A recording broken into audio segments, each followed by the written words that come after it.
Today, the European Union stretches from the Atlantic to the Baltic, a community based on the values of democracy and freedom. But just 20 years ago, the reunification of Europe seemed an impossible dream. Half of Europe lived under communism, the continent was divided, and the symbol of that division was the Berlin Wall, a piece of which stands here outside the European Parliament in Brussels. Here in Berlin, this is one of the very last pieces of the wall still standing, and the protective fence around it is not to stop people from getting over the wall, but to stop tourists from taking souvenirs, bits of the wall to keep for themselves. After all, it's a tourist attraction, but just a generation ago, it was a death trap for those trying to cross from east to west. Building of the wall began in August 1961. For years, people in East Germany had been using West Berlin as a springboard to escape to West Germany. East Germany's population was shrinking fast, and its leaders, together with the Kremlin, decided something had to be done to stem the flow of people fleeing the misery of the communist regime. In 1981, Marita Ulbricht was a medical secretary living in East Berlin. For years, she'd been desperate to escape. So she and a colleague paid a Burmese diplomat to smuggle them through Checkpoint Charlie into West Berlin. But someone had betrayed her. The car was pulled over. Border guards opened the boot, and her dream of freedom was over. She was jailed for more than a year. Dann haben die uns über die Fahrbahn geführt zur Mauerstraße. In den alten Häusern waren Büros von denen. Und dann waren 3 Fopos mit Gewehr. Und sagten dann, also bei Fluchtversuch wird geschossen. Also ich mit meinen Absatzschuhen hätte hier die vielen Meter, wieder sinnlos. So, und dann wurden wir getrennt. Wir haben den Diplomaten schon gar nicht mehr gesehen. Und auch mein Mitflüchtling war weg. Und dann alles auspacken, was wir bei uns hatten. Na ja gut, dann kriegten sie diese Plastiktüte mit den Papieren auf den Tisch. Und dann habe ich aus meinem BH meinen gesamten Schmuck auf den Tisch gelegt, den ich auch nie wieder gesehen habe. Checkpoint Charlie was one of the icons of the Cold War. In 1962, a year after construction of the wall began, local campaigner Rainer Hildebrandt opened a small museum here. Now, nearly 50 years on, its mission is as important today as it was then, to tell the truth about the horrors of totalitarianism so vividly symbolized by the wall that used to stand just meters away from here. Mr. Hildebrandt's widow, Alexandra, is the museum's director. We are now on the place over Checkpoint Charlie. Directly down was the borderline, the white borderline from Checkpoint Charlie, the borderline where President Reagan in 1982 went one step over to show, I do not accept any more this border. Here was also tanks confrontation in October 1961, where nobody knew if the new World War will be.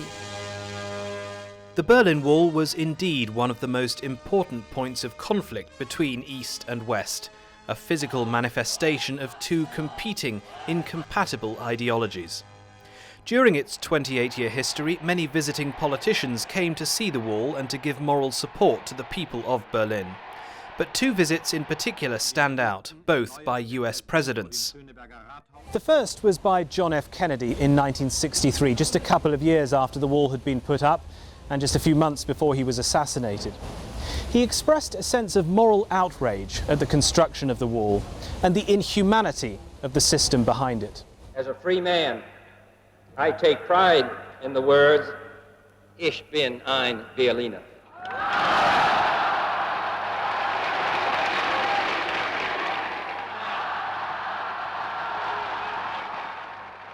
And then, nearly 25 years later, President Ronald Reagan came here to the Brandenburg Gate just at a time when cracks were beginning to show in the East German system. President Reagan's uncompromising anti-communism was an inspiration to millions living behind the Iron Curtain, and his speech here was electrifying because it was not just a direct challenge to the East Germans, but to the Soviet Union itself. Mr. Gorbachev, open this gate.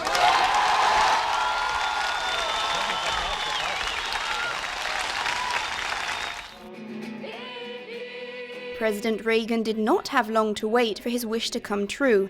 On the 9th of November 1989, the East German authorities allowed private citizens to cross into West Berlin. It was the culmination of a series of rapid changes. In the mid-1980s, reforms in the Soviet Union introduced by Mikhail Gorbachev had given people in Eastern Europe a small taste of freedom. Then, in the summer of 1989, Hungary and Czechoslovakia opened their borders with Austria, and thousands of East Germans on holiday in Hungary crossed the Iron Curtain. Pressure then mounted on the East German authorities, who were eventually left with no choice but to open the checkpoints in East Berlin. It was a moment that one young immigrant from Ivory Coast remembers as if it was yesterday. André Degbeon joined the thousands of people around the wall that night and played his own small part in history. Le lendemain du 10, on a été voir à la Brandenburg-Tor qu'est-ce qui se passait.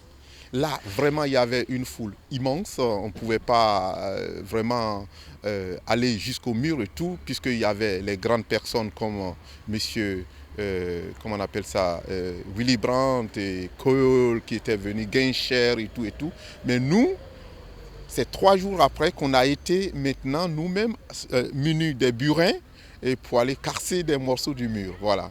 Et moi, j'ai cassé des morceaux du mur et si je me rappelle bien, j'ai encore des photos où je cassais le mur.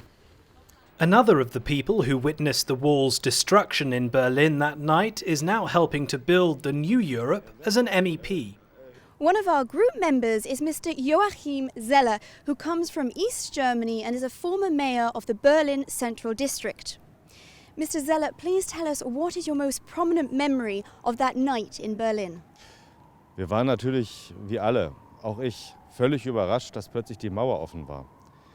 Und am 10. November hat meine Frau Geburtstag und wir saßen mit Freunden zusammen und hatten kein Radio, kein Fernsehen an und bekamen einen Anruf von Verwandten aus Westdeutschland. Die sagten, was ist bei euch in Berlin los?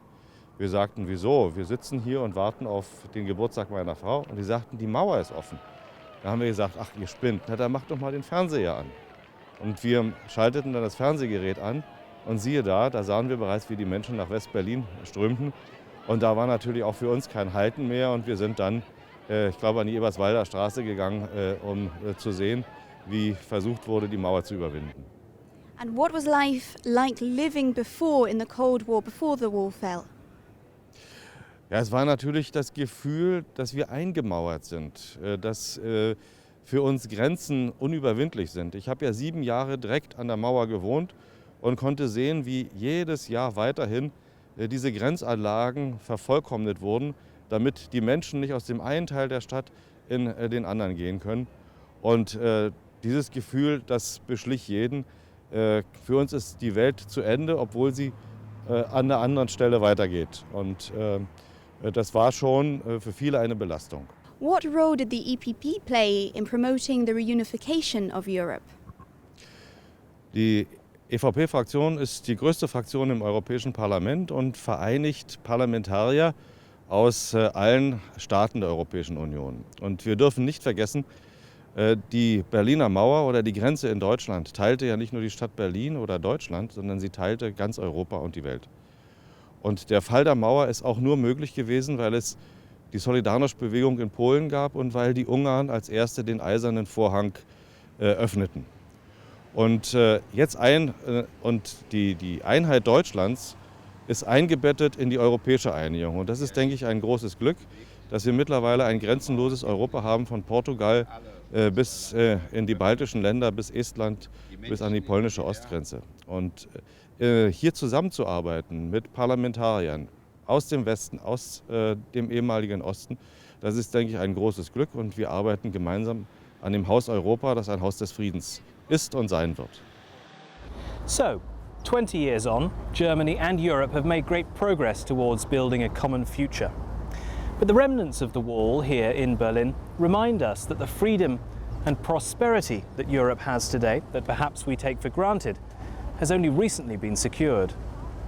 And it's here in Brussels where that prosperity and freedom will be nurtured and strengthened. in a community of 27 member states and 500 million citizens, a community of values.